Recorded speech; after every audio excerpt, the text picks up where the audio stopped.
Alan Watts' most unsettling insight wasn't about traditional anger management. It was about people who never seemed to get angry at all, and why this apparent immunity rendered them almost psychologically untouchable. In his reflections and conversations, Watts spoke of individuals who demonstrated what he described as emotional permeability turned inside out. People who could remain entirely calm in the face of insult, unmoved by criticism, and unaffected by others' attempts to provoke them. These individuals never took things personally, never reacted defensively, and seemed strangely invulnerable to the emotional triggers that dictated the behavior of most others. What disturbed Watts most was not that they suppressed their emotions or practiced some cold detachment. Rather, they had undergone a psychological transformation so profound that the actions of others became irrelevant to their inner state, granting them a freedom that appeared almost supernatural. They were not armored against life, but transparent to it, able to let experiences pass through without distortion.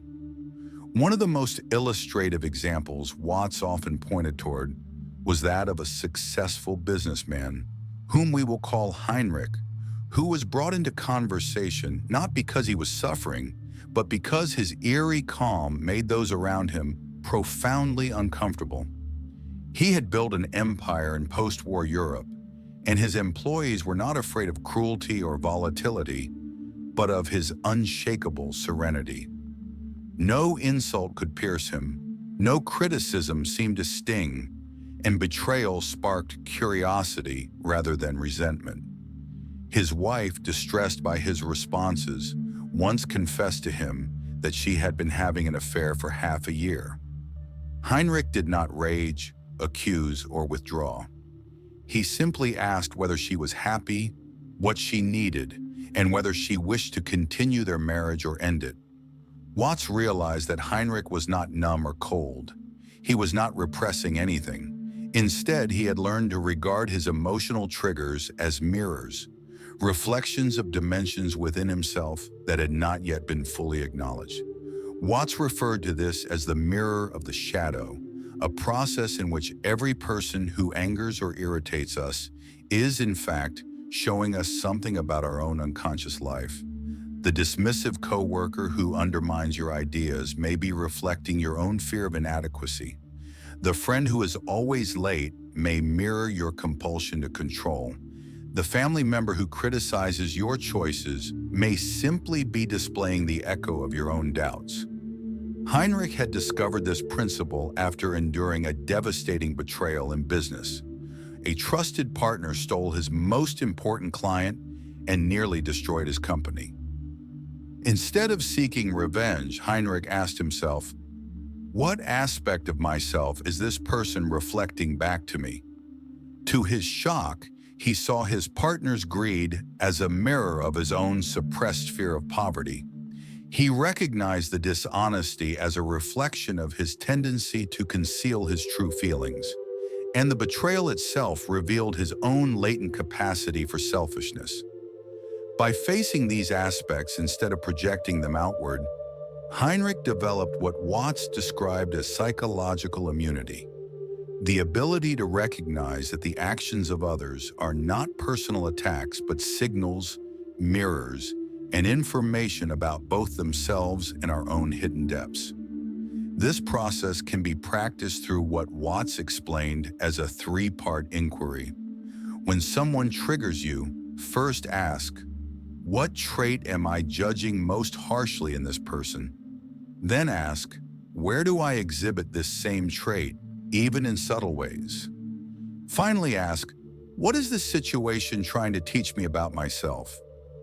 By turning the energy inward rather than outward, the trigger becomes a teacher rather than a tormentor. Consider Sarah, a marketing manager who was endlessly irritated by a colleague who interrupted her in meetings. Using this approach, she asked herself, "What am I judging? His need for attention.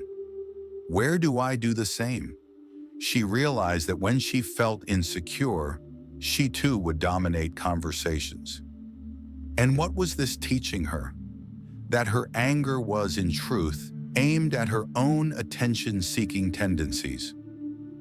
Once she recognized this, her colleagues' interruptions no longer disturbed her. She could see them as signs of his insecurity rather than as an assault on her value. But Watts went further. He noticed that those who achieved this level of emotional impermeability had discovered something hidden in the mechanics of consciousness itself, the gap between stimulus and response. Heinrich described it with startling clarity. When insulted, he said it felt as though time slowed down, and the words seemed to hover before him like floating shapes. In that suspended moment, he could choose whether to catch them and make them part of himself, or simply let them drift past. This conscious pause created what Watts called the reaction gap, a space where awareness inserts. If these reflections are offering you a moment of clarity or calm, I warmly invite you to support Listening Mind by subscribing to the channel and leaving a like. Each gesture of support helps us continue creating meaningful content and allows this community of thoughtful listeners to grow. Itself between trigger and response, replacing unconscious compulsion with freedom of choice. Most people experience life as a seamless chain of stimulus and reaction, but those with emotional immunity had learned to inhabit this gap, introducing awareness where once there was only reflex. This contradicted conventional assumptions about human nature, which assumed anger and reaction to be automatic. Watts saw that with the right practice, anyone could access this space. The technique was deceptively simple. Instead of immediately reacting when provoked, you step back and observe the event as though watching a scene unfold on a screen. You notice the words, the gestures, the emotions of others, but most importantly, you witness your own inner response without identifying with it. Watts emphasized a crucial insight. You are not your emotions. You are the awareness that beholds them. Anger is information, not identity. When Heinrich mastered this, he described himself as becoming transparent, like glass. Insults, criticism, and hostility passed through him, unable to stick. He was not suppressing his feelings, but declining to merge his sense of self with every passing impulse. Yet this ability came at a price. Those who cultivated such immunity often lost interest in the drama that consumed others. They no longer cared about winning arguments, being right, or defending their pride. This lent them immense strength, but often left them isolated from a world still tangled in reactivity. Watts noted that many people find such unshakable calm unsettling, even threatening, because it exposes their dependence on others' reactions to stabilize their own emotions. To help others develop resilience, Watts outlined practices for building what he called psychological boundaries, not walls of avoidance, but selective gates that regulate what enters your inner world. Heinrich described this to him. People can only disturb your peace if you grant them permission. Their actions, words, and moods remain external until you decide to make them part of your own experience.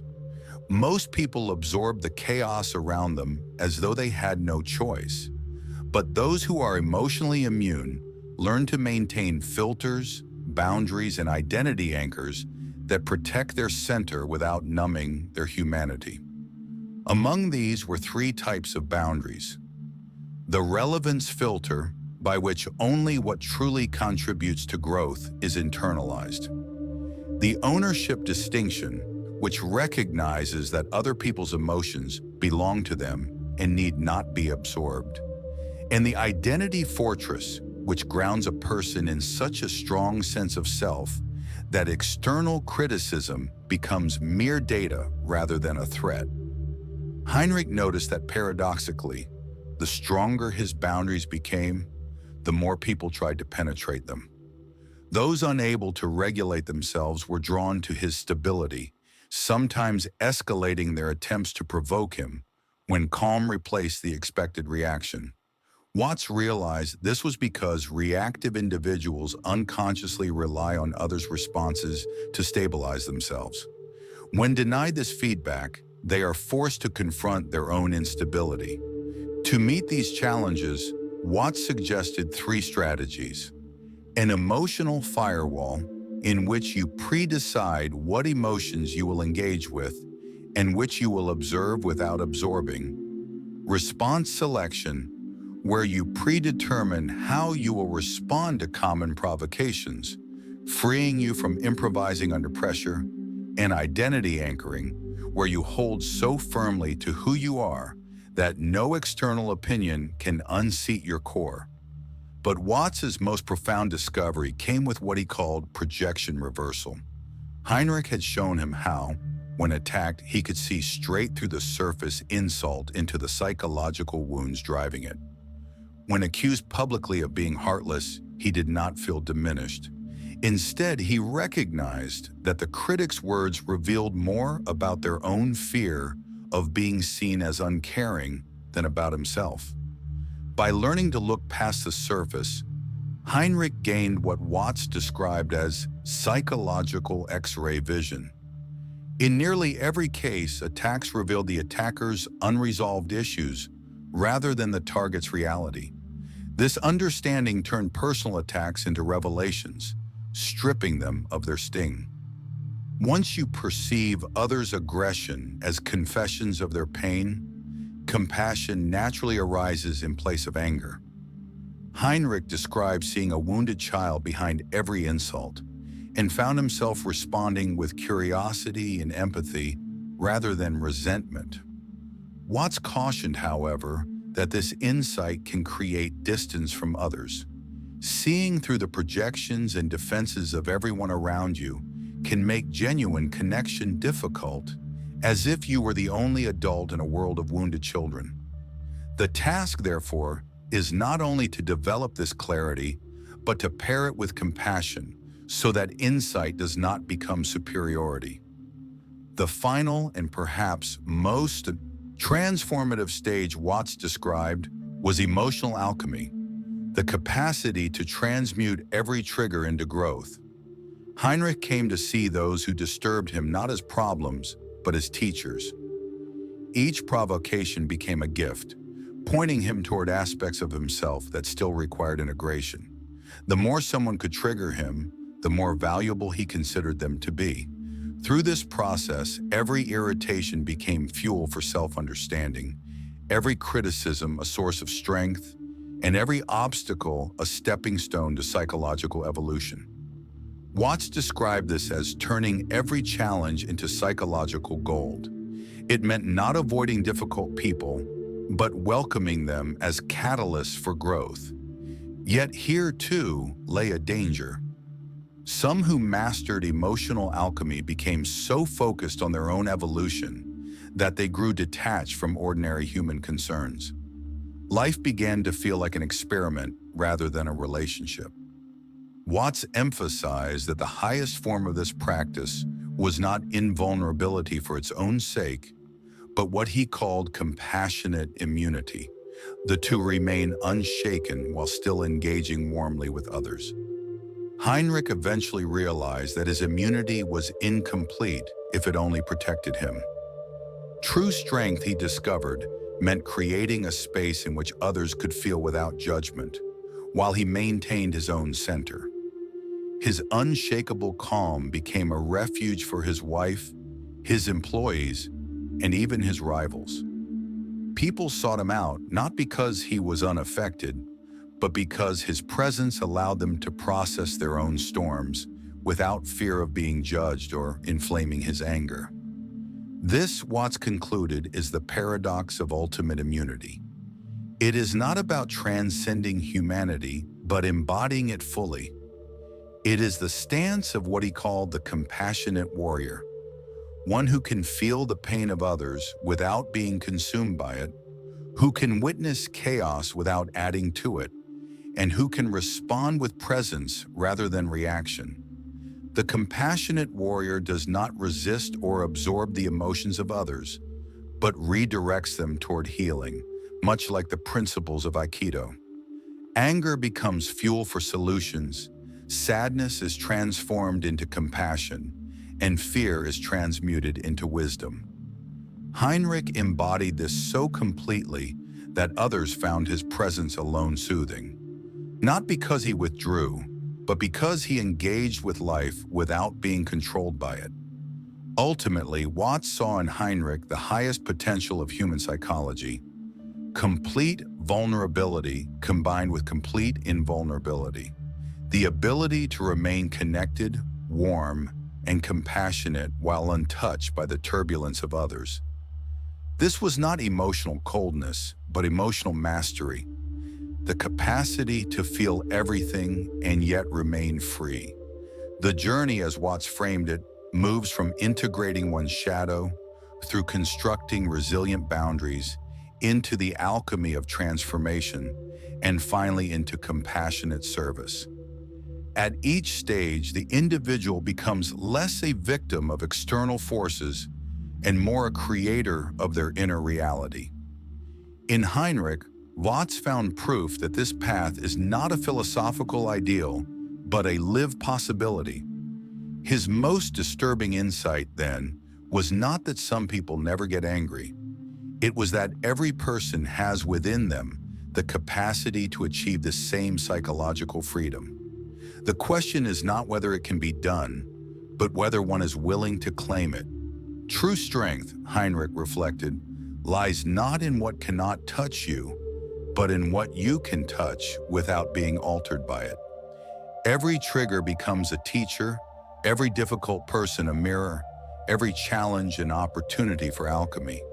The only person who can disturb your peace is the person within yourself you have not yet understood. Watts left us with this truth: you have the capacity to become untouchable, not by hardening, but by opening so fully that nothing can stick. You can never again be bothered by anyone, not because you resist, but because you recognize that their storms belong to them, while your peace belongs to you. Thank you sincerely for sharing your time with Listening Mind. Your presence here means more than you can imagine. If today's video has brought you value, a subscription and a like are a wonderful way to help us continue on this journey of reflection and empathy together. From the heart, thank you for being part of this space.